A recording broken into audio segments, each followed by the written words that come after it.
एक बार एक आदमी महात्मा बुद्ध के पास पहुंचा। उसने पूछा, प्रभु, मुझे ये जीवन क्यों मिला?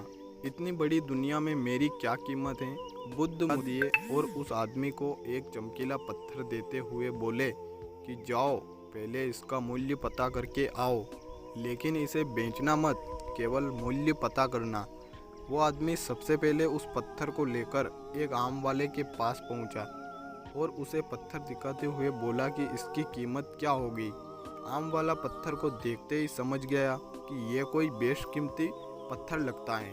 फिर भी वह बनावटी आवाज़ में बोला कि मैं इसके बदले में 10 आम दे सकता हूँ। आदमी वहाँ से चला गया और एक सब्जी वाले के पास पहुँचा, जिसने कहा कि मैं इसके बदले 1 बोरी आलू दे सकता हूँ। अब उस आदमी को ये मालूम पड़ चुका था कि ये पत्थर वाकई कीमती हैं। फिर वो उसे लेकर एक हीरे के व्यापारी के पास पहुंचा। व्यापारी पत्थर को देखकर अचंभित रह गया। उसने कहा कि मैं तुम्हें इसके बदले 10 लाख रुपए दे सकता हूं। आदमी महात्मा बुद्ध के पास जाने के लिए जैसे ही मुड़ा, व्यापारी ने फिर आवाज़ लगाई, मैं तुम्हें इसके बदले 50 लाख रुपए देने को भी तैयार हूँ। लेकिन आदमी नहीं रुका।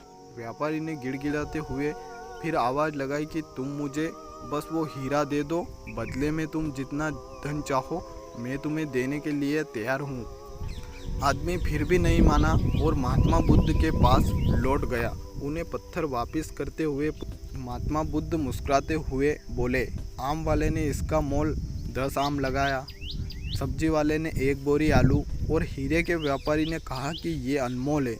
इस पत्थर के गुण जिसने जितने समझे उसने उतने मोल लगाए। ऐसे ही है ये जीवन। हर आदमी एक हीरे के समान है। दुनिया उसके गुणों को जितना पहचानती है उतनी ही महत्ता देती है। लेकिन आदमी और हीरे में फ़र्क ये है कि हीरे को कोई दूसरा तराशता है और आदमी को अपने आप को खुद ही तराशना पड़ता है।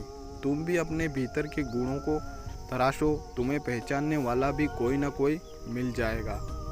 महात्मा बुद्ध की इस प्रेरक कहानी से हमें ये सीख मिलती है कि इंसान को उसके गुणों के आधार पर महत्व दिया जाता है। दोस्तों, गौतम बुद्ध को भारत के महान आध्यात्मिक गुरुओं की सूची में गिना जाता है, जिनके द्वारा दिए गए शांति, भाईचारे और आध्यात्मिक के उपदेश हमें आज भी प्रेरित करते हैं।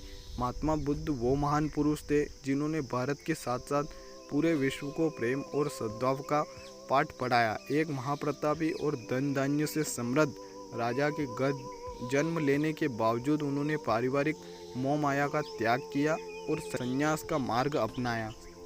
संन्यास और तपश्चर्या के मार्ग पर चलते हुए उन्हें जिस अमूल्य ज्ञान की प्राप्ति हुई, उसका पाठ उन्होंने पूरी दुनिया को पढ़ाया।